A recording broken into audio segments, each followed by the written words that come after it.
आज हम the 13th floor इस मूवी की कहानी देखेंगे। ये मूवी 1999 में रिलीज हुई थी और हिंदी में भी अवेलेबल है। मूवी की कहानी सिमिलक्रॉन 3 नाम के नॉवेल पे आधारित है। मूवी के मेन कैरेक्टर हैं ग्रेग बैरकॉन, ग्रेचेन मोल, विंसेंट डोनाफ्रियो, आमरिन मुलर सेहर। इस मूवी को IMDb पे 7.1 रेटिंग मिली थी। मूवी का टोटल बजट $16 मिलियन था एंड मूवी की इनकम $18.5 मिलियन ही हुई थी। मूवी लोगों को थोड़ी बहुत कंफ्यूजिंग लगी एंड इसका जो पूरा कंसेप्ट है वो द मैट्रिक की तरह उन्हें लगा, इसीलिए ये मूवी ज्यादा चली नहीं। मूवी की कहानी उसके अलग अलग वर्जन्स के कारण काफी कंफ्यूजिंग हो जाती है। मूवी जब शुरू होती है तब साल है 1999। Mister Fuller $multi-billion computer company के ओनर एंड इन्वेंटर होते हैं। उनका नया इन्वेंशन एक वर्चुअल रियलिटी सिमुलेशन था, यानी एक कंप्यूटर की दुनिया जहाँ पे 1937 का पूरा सेटअप है। उसके जो कैरेक्टर्स है वो कंप्यूटर प्रोग्राम है, लेकिन उस रियलिटी में वो जिंदा लोगों की तरह ही काम करते थे। ये दुनिया का सेटअप कभी भी बंद नहीं होता। इस वर्चुअल रियलिटी में अलग अलग कैरेक्टर्स है जो कि हमारे मेन दुनिया के लोगों की तरह दिखते हैं। अगर किसी इंसान को इस वर्चुअल रियलिटी में जाना है तो वो सिर्फ उनके क्लोन कैरेक्टर को ही कनेक्ट हो सकता है। यहाँ एक डाउनलोड लिंक तैयार होती है असली इंसान और उस वर्चुअल रियलिटी के कैरेक्टर के बीच, जिसे असली इंसान का कॉन्शियस उस कैरेक्टर में जाता है। जब कोई भी इंसान उस वर्चुअल रियलिटी के सेटअप में जाता है तो उस वर्चुअल रियलिटी के कैरेक्टर को ब्लैकआउट होता है। उसे कुछ भी याद नहीं होता कि उस वक्त क्या हो रहा था। जब उस कैरेक्टर से हम बाहर आते हैं तभी वो कैरेक्टर वापस अपने दुनिया में आता है। कैरेक्टर को कनेक्ट करने के बाद वर्चुअल रियलिटी में जाके जो भी एक्सपीरियंस लिए जाते हैं वो काफी रियल होते हैं। इस प्रोग्राम के इन्वेंटर मिस्टर फुलर ने ये रियलिटी 1937 की थी क्योंकि उन्हें अपने युवा काल के दिन याद आते थे, इसीलिए उस रियलिटी में जाते थे और लड़कियों के साथ रोमांस करते थे। इस रियलिटी में फुलर मिस्टर ग्रीसन के कैरेक्टर में जाते थे। ग्रीसन का एक शॉप था और अपनी पत्नी के साथ वो रहते थे। इनके कैरेक्टर में आने के बाद फुलर पूरा कंट्रोल में आता था और लड़कियों के साथ एंजॉय करता था। इस समय ग्रीसन को ब्लैकआउट होता था, उनको कुछ भी याद नहीं होता था, लेकिन उनके शरीर से लड़कियों के परफ्यूम की स्मेल आती थी और उनकी पत्नी उन पे अक्सर शक करती थी। फुलर के लिए तो एक गेम था, लेकिन उस रियलिटी में ये लोगों की लाइफ एक रियल लाइफ होती है। एक रात फुलर उसी वर्चुअल रियलिटी में होता है अपने रेगुलर होटल में और उन्हें कुछ बड़ा सा सीक्रेट पता लगता है, इसीलिए वो डगलस को देने के लिए एक लेटर अपने बारटेंडर एस्टन को देता है। डगलस ये उनके रियल दुनिया का फुलर का एक असिस्टेंट और अच्छा दोस्त होता है। ये लेटर पहले तो एस्टन पढ़ लेता है और काफी गुस्सा हो जाता है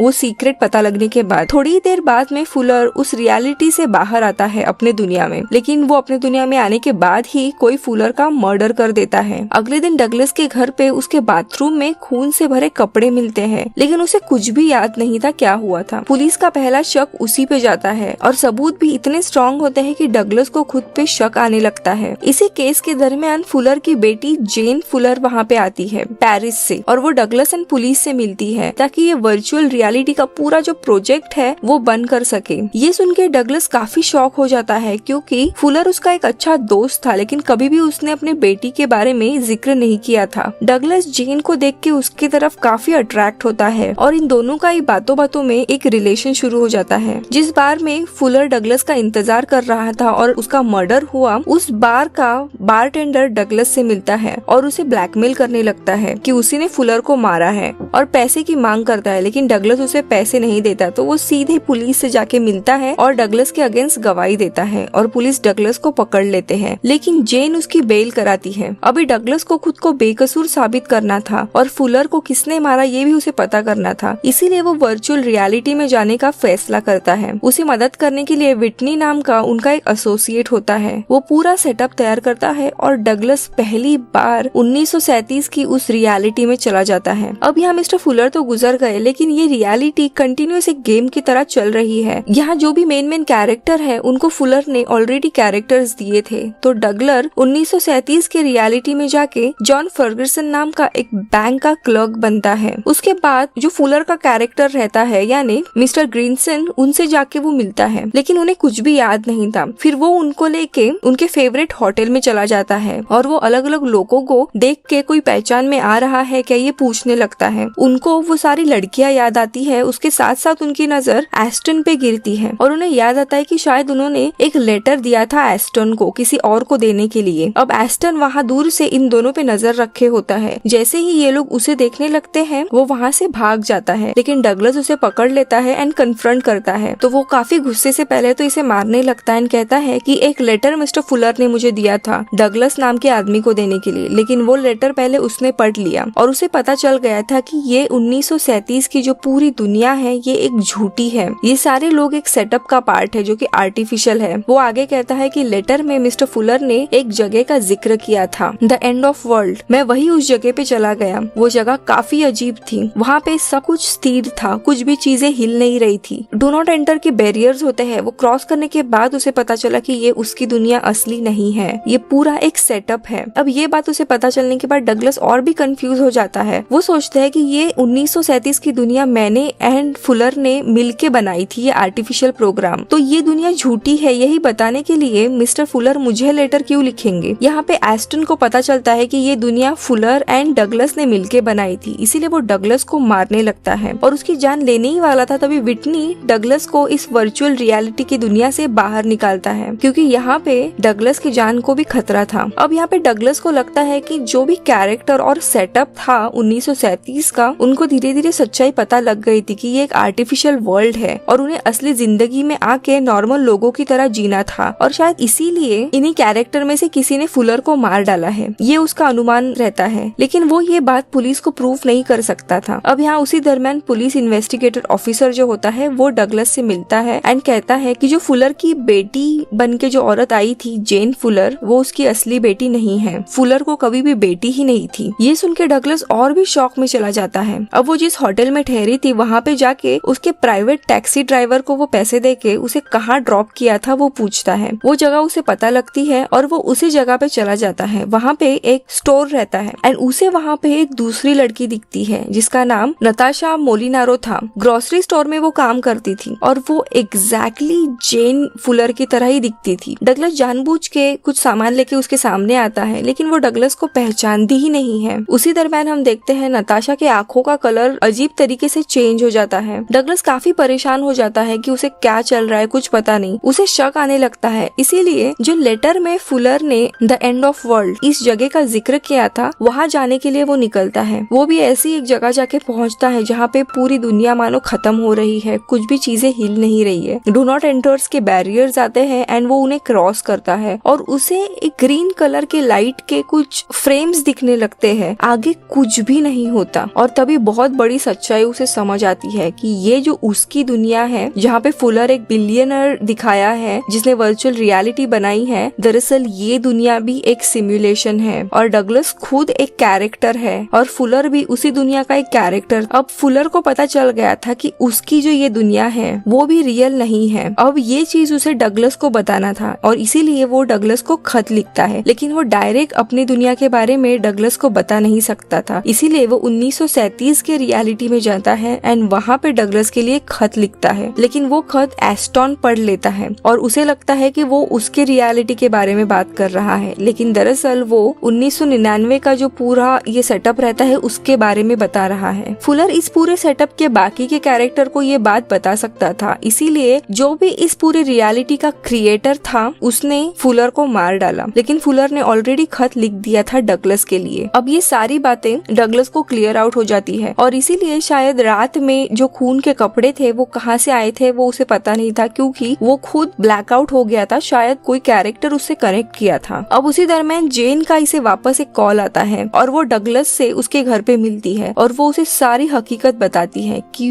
वो और उसके पति डेविड इन दोनों ने मिलके ये रियलिटी का वर्ल्ड बनाया था। ऐसे कई सारे सिमुलेशन वर्ल्ड उन दोनों ने बनाए हैं, लेकिन डगलस का एक ऐसा यूनिक वर्ल्ड था। डगलस के वर्ल्ड के अंदर 1937 का और एक सिमुलेशन बनाया गया था और जो भी मेन रियल वर्ल्ड था वो इस दुनिया के बाहर था। जेन का रियल कैरेक्टर नताशा था। फुलर के गुजर जाने के बाद उसे फुलर की बेटी बनके जो 1937 का सिमुलेशन प्रोजेक्ट था वो बंद करना था, लेकिन फुलर को उसके वर्ल्ड की सच्चाई पता लग गई थी, इसीलिए वो आखिरी मोमेंट पे कंपनी डगलस के नाम पे करता है। डगलस का जो कैरेक्टर है वो जेन के रियल लाइफ पति डेविड पे बेस्ड था, काफी अच्छा इनोसेंट जैसे अभी डगलस है, लेकिन डेविड धीरे धीरे बदलने लगा। उसकी जो डार्क फैंटेसी थी वो धीरे धीरे ऊपर आने लगी। वो अक्सर वर्चुअल दुनिया में वक्त बिताने लगा और इनोसेंट लोगों को मारने लगा। उसका ऑब्सेशन इतना खतरनाक होता है कि उसे लोगों की जान लेना पहनना पसंद आता था, इसीलिए डगलस के घर पे वो खून से भरे कपड़े मिलते थे, क्योंकि रात में डेविड डगलस को कनेक्ट करता था और उसके दुनिया में लोगों को वो मारने लग गया। वैसे ही उसने फुलर को भी मारा था। ये सब देख के जेन काफी डिस्टर्ब होने लगी और डेविड ने जेन को भी मारने की धमकी दी थी, क्योंकि जेन को डगलस यानी एक कैरेक्टर पसंद आने लगा था। ये सारी सच्चाई जेन उसके सामने रखती है। अब डगलस काफी डिस्टर्ब हो जाता है ये सब कुछ सुन के कि उसकी जो दुनिया है वो भी रियल नहीं है और वो खुद एक कैरेक्टर है और उसी ने ये सारे किलिंग्स किए हैं और वो खुद को इन सारे किलिंग्स के लिए जिम्मेदार समझने लगता है, जबकि ये सारे किलिंग्स रियल लाइफ दुनिया का आदमी डेविड ने किए होते हैं। जेन उसे समझाती है कि ये सब कुछ डेविड का किया धरा है, उसने सारे किलिंग्स किए हैं और फिर दोनों भी एक रोमांटिक नाइट बिताते हैं। उसी रात दूसरी जगह पे विटनी वर्चुअल रियलिटी में चला जाता है 1937 के। इस रियलिटी में जाके वो अपने कैरेक्टर को कनेक्ट करता है। अब थोड़ा सा पीछे जाते हैं, लास्ट टाइम जब हम 1937 में थे तब एस्टन जॉन को मार रहा था। अब सिंस विटनी का कैरेक्टर एस्टन होता है, उसने जॉन को मार के कार के डिक्की में डाला था और पुलिस को शक आता है, इसीलिए उसे वो पकड़ती है और उसी में उसका एक्सीडेंट हो जाता है एंड वो वहीं पे मर जाता है। लेकिन अब यहाँ पे विटनी उस कैरेक्टर से कनेक्टेड होता है, इसीलिए विटनी उस जगह पे गुजर जाता है और जो कंप्यूटर का कैरेक्टर था एस्टन, वो धीरे धीरे विटनी के माइंड पे टेक ओवर करता है, क्योंकि दोनों में एक कनेक्शन एस्टैब्लिश हुआ था 2 वे। और वो 1999 की दुनिया में खुद आता है और धीरे धीरे बाहर की दुनिया देख के वो काफी सरप्राइज हो जाता है और अजीब अजीब हरकतें करने लगता है। यहाँ सिक्योरिटी वाले उसकी हरकत को देखते हुए डगलस को कॉल करके उसे वहाँ पे बुलाते हैं। यहाँ पे जेन, जो कि डगलस के साथ ही होती है, उसे शक आता है कि कहीं डेविड वापस डगलस को कनेक्ट करके उससे और मर्डर ना कराए, इसीलिए वो पुलिस डिटेक्टिव को कॉल करके उसके घर बुलाती है। थोड़ी देर बाद डगलस जब ऑफिस पहुँचता है तब वो एस्टन से मिलता है। वो दोनों एक दूसरे से मिलते हैं एंड एस्टन काफी सरप्राइज और खुश होता है इस दुनिया में आके। एस्टन को वो लैब देखनी थी जहाँ पे उसका जन्म हुआ था, इसीलिए डगलस उसे लिफ्ट से 13th फ्लोर पे लेके जाता है, जहाँ पे ये पूरे वर्चुअल रियलिटी का सेटअप होता है। लेकिन तभी हम देखते हैं डगलस की आंखों का कलर अचानक से चेंज होता है, यानी रियल दुनिया से जो डेविड रहता है वो डगलस को कनेक्ट करता है। डगलस एस्टन की आंखें खोलता है और उसे बताता है कि ये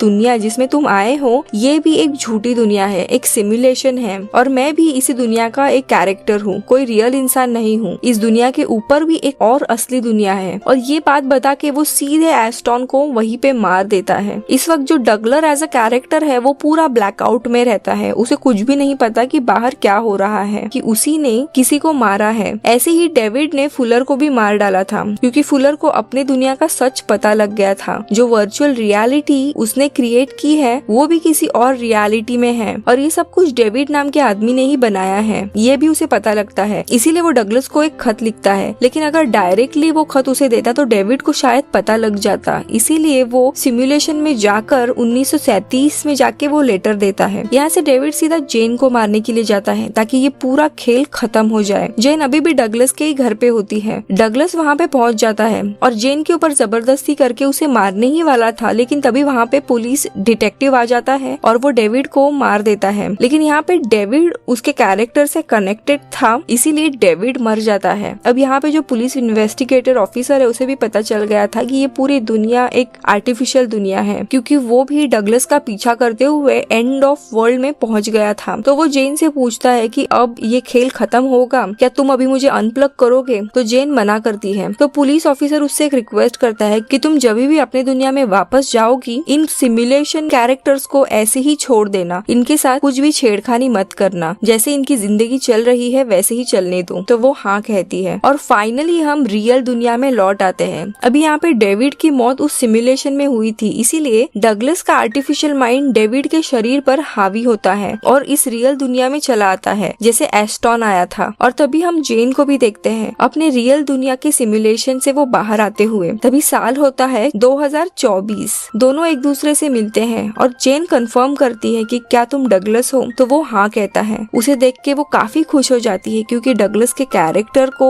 वो काफी चाहती थी। वो उसे बाहर लेके जाती है एंड सामने एक समुंदर दिखाती है एंड कहती है कि ये है रियल दुनिया। और सामने उसके पिता होते हैं। वो डगलस को बताती है कि फुलर का जो कैरेक्टर है वो उसके पिता को देखते हुए बनाया था। यानी डगलस फाइनली फुलर को रियल लाइफ में मिलता है और ये फिल्म इधर ही खत्म हो जाती है। मतलब एक सिमुलेशन के अंदर सिमुलेशन यहाँ पे दिखाया गया है। रियल में सिर्फ होती है जेन, उसका पति डेविड, उसने ये सारी दुनिया बनाई, लेकिन डेविड पागल हो जाता है धीरे धीरे एंड वो कैरेक्टर्स को मारने लगता है। तो जेन उससे परेशान हो जाती है और तभी उस वक्त उसे एक कैरेक्टर से प्यार हो जाता है, यानी डगलस। सो दोस्तों, अगर आपको ये वीडियो पसंद आया तो प्लीज इसे लाइक कीजिए और मेरे चैनल को सब्सक्राइब करें। मैं मिलूंगी आपसे अगले वीडियो में, तब तक के लिए बाय बाय।